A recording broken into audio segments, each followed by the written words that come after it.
bom dia para toda a família Canção Nova aí, movimentando, né, rumo aos 100% do projeto da M Almas. E a Canção Nova quer prestar esse serviço para você, deixando você bem informado. Vamos juntos até 10 da manhã, conversando com nossos repórteres. E já, direto de Roma, detalhes da nova encíclica do Papa Francisco, que se chama Todos Irmãos. Nossa equipe foi até Assis e acompanhou a assinatura do documento, inspirado em São Francisco de Assis e que traz um convite à amizade social. Direto de Brasília, o Otávio Martins deixa a gente informado do que está acontecendo lá no Congresso e tem imagem ao vivo aí do Palácio do Planalto, da Praça dos Três Poderes. O Otávio atualiza para a gente de tudo o que está acontecendo em Brasília. E na Semana da Vida, vamos ver as ações para promover a vida e ainda vamos conhecer os vencedores do Prêmio Nobel de Medicina. Aqui em São Paulo, o novo bispo auxiliar tomou posse e vai atuar na região Ipiranga, da Arquidiocese. Tudo isso daqui a apenas 2 minutos.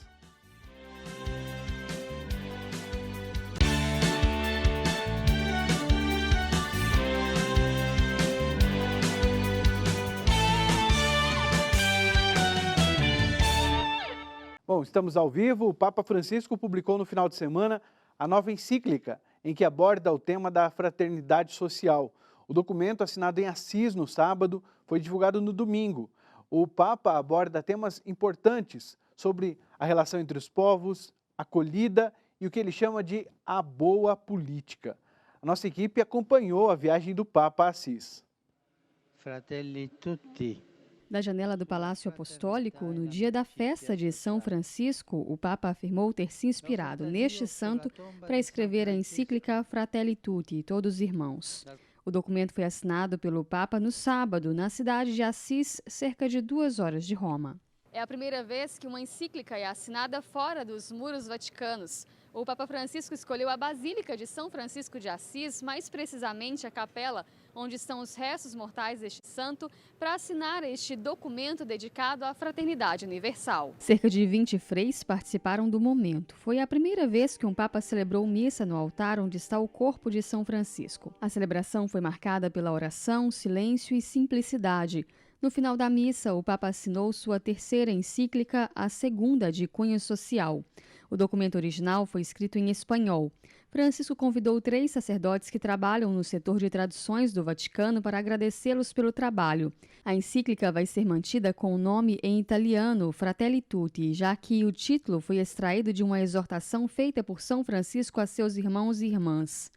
Na introdução, o Papa explica que se inspirou mais uma vez no pobrezinho de Assis para escrever ao mundo. Nos 8 capítulos do documento, se vê claramente diversos pontos de seu pontificado retomados em uma carta escrita com o coração. Francisco afirmou ter tratado de temas que sempre o preocuparam e que estão ainda mais visíveis por causa da pandemia. Num tempo de distanciamentos, o Papa propõe um caminho de amizade social que liberte o mundo do individualismo doentio.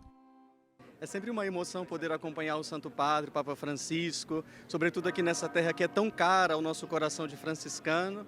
E agora, sobretudo, nessa mensagem que ele transmite não somente à igreja, mas a todo mundo, que sem o irmão, sem contemplar o rosto do irmão enquanto dom, enquanto presente de Deus, nós não podemos mais viver. O Papa Francisco, né, como nós sabemos, ele é uma profecia para o tempo que nós estamos vivendo na igreja, no mundo.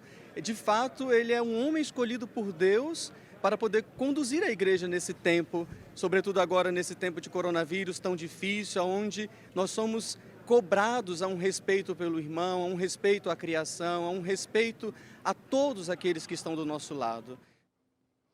E olha, amanhã aqui no Canção Nova Notícias, nós vamos voltar a falar sobre essa encíclica do Papa, conversando com o Silvonei José, da Rádio Vaticano. E após o jornal amanhã, a gente tem uma live com o Silvonei, então no Instagram, @CNNotícias. E agora, vamos à Terra Santa para saber como foi a celebração de São Francisco de Assis por lá. Um santo que tinha amor e zelo pela Terra Santa. Assim é São Francisco de Assis e ontem ele foi celebrado pelos franciscanos. Para saber mais sobre este assunto é que eu converso com o Frei Jean da Ordem dos Frades Menores. Frei, bem-vindo. Quais são os frutos deste zelo de São Francisco com a Terra Santa? São Francisco quis visitar os lugares santos, ele quis estar onde Jesus iniciou a sua missão, né, nos lugares santos, e ele veio numa época em que muçulmanos e cristãos lutavam, guerreavam pelos lugares santos. São Francisco veio trazendo uma mensagem de paz, dizendo que é possível conviver, coexistir aqui como irmãos, e que, de fato, a fraternidade é que traz a santidade. Então, a mensagem de São Francisco para a Terra Santa é, acima de tudo, uma mensagem de fraternidade e de paz. Como São Francisco foi celebrado pelos franciscanos neste ano? Nós iniciamos as celebrações da solenidade de São Francisco com uma novena. E o interessante é que cada dia a homilia e a leitura foi feita em uma língua diferente.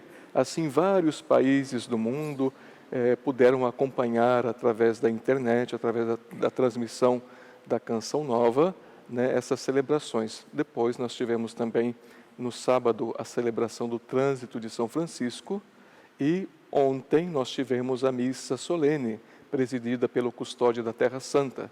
Infelizmente, este ano, as celebrações elas foram feitas a portas fechadas, mas transmitidas para todo mundo através da internet devido à pandemia.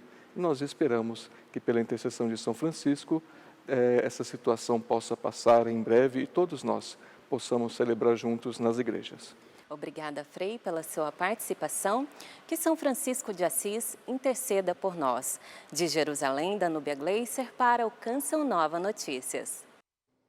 Tá joia, obrigado Danúbia Gleiser, direto da Terra Santa. E aqui no Brasil, estamos na Semana Nacional da Vida, que esse ano tem como tema Vida, Dom e Compromisso.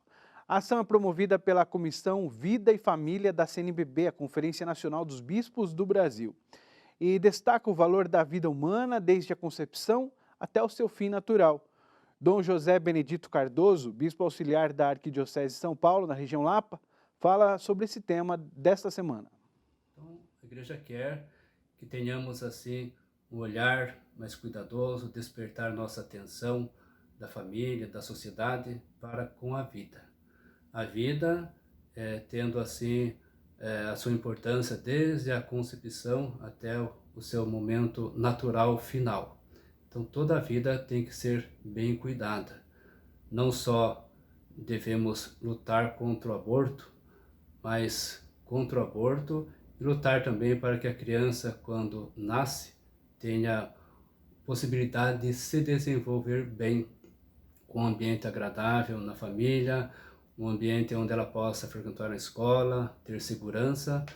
Devemos, assim, cuidar da vida do adolescente, do jovem, que hoje sofre por conta de violência, falta de esperança por conta de desemprego.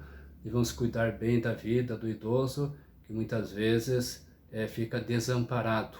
Então, como cristãos, devemos seguir o ensinamento de Jesus, que nos mostra a importância de um cuidar dos outros, especialmente daqueles que são mais frágeis. Então aí nós percebemos que é necessário políticas públicas que venham de encontro com as necessidades, por exemplo, da criança, que tenha uma creche, que tenha escolas, que tenha comida.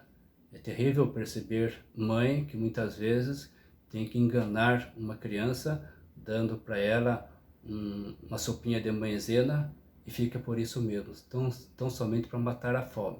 Então, essas políticas públicas, que é importante a gente cobrar, sobretudo as autoridades constituídas, os poderes constituídos, para que a criança tenha condições de se desenvolver bem, que o jovem ele possa ter esperança no seu futuro, que ele possa ter condições de estudar, de formar, de ter um emprego.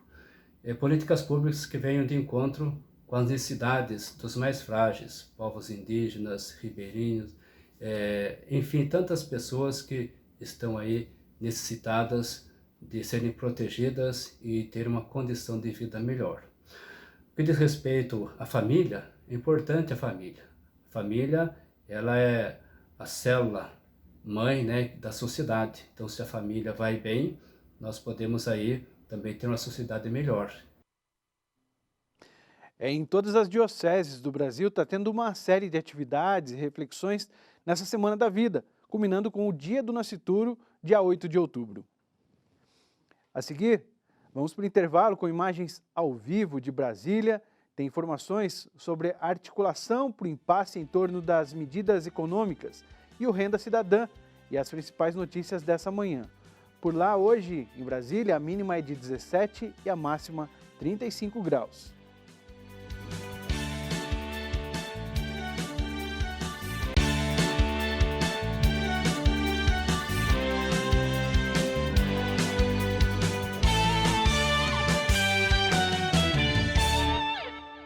CN Notícias está de volta, agora faltando 14 minutos para 10 da manhã. Em Brasília, as atenções seguem voltadas para a pauta econômica. Continuam as articulações para que o Renda Cidadã saia do papel. A reforma tributária também continua no radar do governo. Essas e outras novidades a gente acompanha agora então com Otávio Martins ao vivo. Oi, Otávio, bom dia para você. Bom dia, Rodrigo. Bom dia a todos que nos assistem. Exatamente isso. As articulações aí em torno das pautas econômicas do governo continuam acontecendo. As reuniões aqui nos bastidores de Brasília continuam acontecendo. Líder do governo na Câmara, líder do Senado também continuam se encontrando com parlamentares, com o presidente ministro da Economia, para encontrarem um caminho aí para que essas reformas, a reforma tributária e também que o programa Renda Cidadã saiam do papel. Outra novidade aqui também na área econômica é o lançamento das primeiras chaves do Pix, uma ferramenta do Banco Central que vai possibilitar aí a transferência entre contas em menos de 10 segundos. Então, esse programa vai começar a liberação das chaves de teste hoje.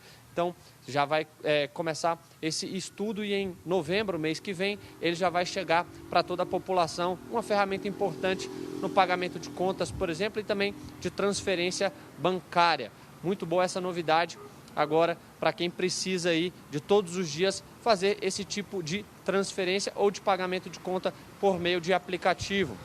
Novidade agora também no Ministério da Saúde, começa hoje a campanha de vacinação contra a poliomielite. O Ministério já alerta que é importante que pais levem os filhos de até 5 anos para vacinar, mesmo na época do Covid, porque essa é uma doença que já está aí erradicada no Brasil, mas acompanhamos outras doenças que voltaram pela falta de vacinação. Então é importante que se leve as crianças para vacinarem. Também tem a campanha de multivacinação. Quem tiver com aí a carteirinha de vacinação atrasada em alguma vacina, pode ir ao posto mais próximo que vai conseguir ser vacinado. Essas campanhas vão até o dia 30 de outubro, dia 30 deste mês. Flávio, muito obrigado pelas informações. Bom, após uma semana de calor muito intenso em quase todo o Brasil, a passagem de uma frente fria trouxe um refresco para áreas do sul e sudeste durante o fim de semana. Mas a partir de hoje, a tendência é que o sol volte a predominar sobre São Paulo, Rio de Janeiro e o Paraná, mesmo com algumas pancadas de chuva ao longo da semana. A maior parte do Brasil vai registrar temperaturas bem altas, com chance de novos recordes de calor em várias cidades nos próximos dias. Veja aí a previsão do tempo para hoje. Na região sul, sol intercalado com chuva em áreas do Rio Grande do Sul e de Santa Catarina. Nos demais locais, não chove. No sudeste, chove a qualquer hora no litoral norte do Rio de Janeiro e pela manhã no Espírito Santo. Não haverá chuva no restante da região. Já no centro-oeste, sol de manhã e pancadas de chuva entre a tarde e a noite em parte do Mato Grosso. Faz sol e não chove nas outras áreas. Tempo instável em Roraima e chuva a qualquer momento em parte do Amazonas. O sol predomina em algumas áreas do Pará e do Tocantins. O restante da região tem pancadas de chuva a partir da tarde. Na região nordeste, sol forte pela manhã e pancadas de chuva à tarde no Maranhão. Chuva fraca e rápida no litoral da Bahia, leste de Pernambuco, Paraíba, Rio Grande do Norte, em Sergipe e Alagoas. Faz sol e não chove nas outras áreas. A seguir, os vencedores do Prêmio Nobel de Medicina. Vamos para o intervalo com imagens ao vivo da capital paulista, Vila Mariana. Hoje a temperatura varia entre 17 e 34 graus.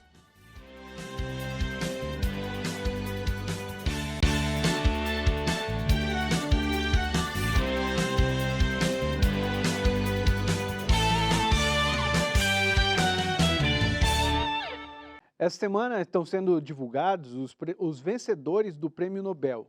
Na categoria Medicina, são 3 pessoas premiadas pela descoberta do vírus da hepatite C.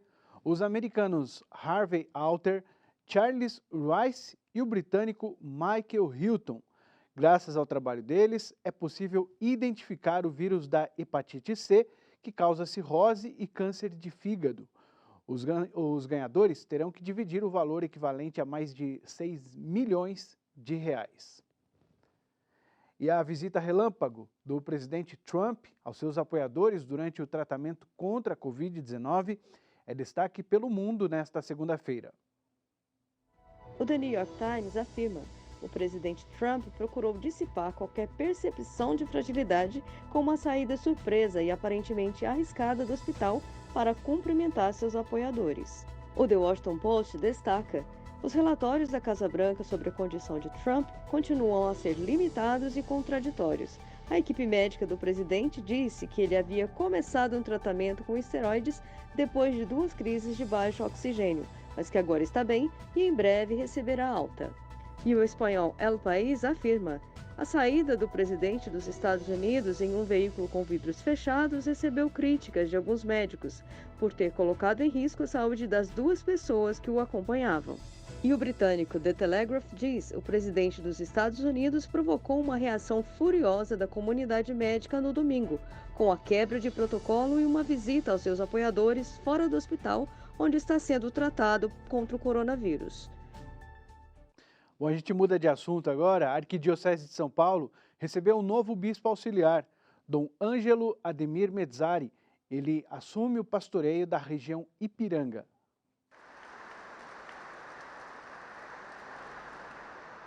A missa de tomada de posse foi celebrada pelo cardeal-arcebispo de São Paulo, Dom Odilo Pedro Scherer. Seguindo todos os protocolos de segurança, os fiéis encheram a Catedral da Sé.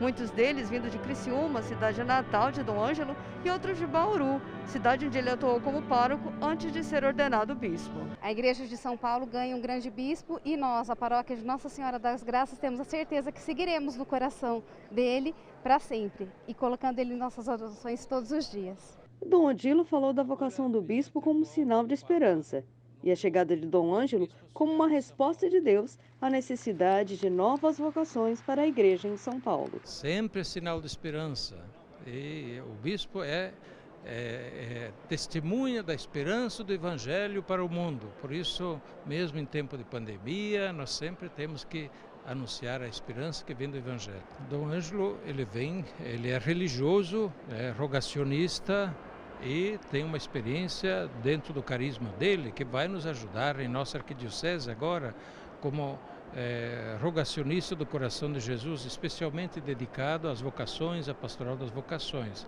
Eu acho que foi uma providência de Deus, né? Essa escolha do Papa de um padre rogacionista para ser nosso bispo auxiliar. Nossa arquidiocese precisa muito do trabalho vocacional.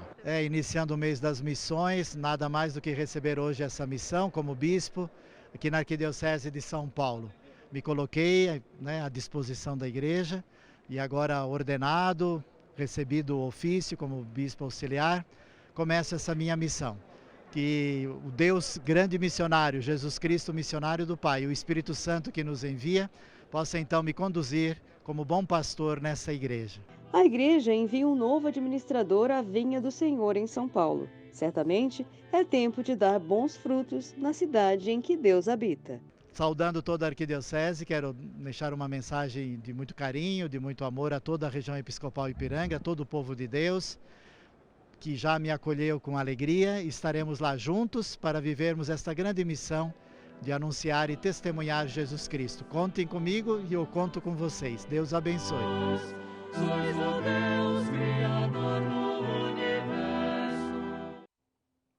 Isso aí, uma boa missão ao Dom Ângelo. O CN Notícias está terminando. A seguir tem Cantinho da Criança. Evangelização não para na Canção Nova. Hoje à noite tem a missa ao vivo aqui da capital paulista, às 7h30 da noite, direto da paróquia Santa Cândida. Uma boa semana para você. Fica com Deus. Tchau, tchau.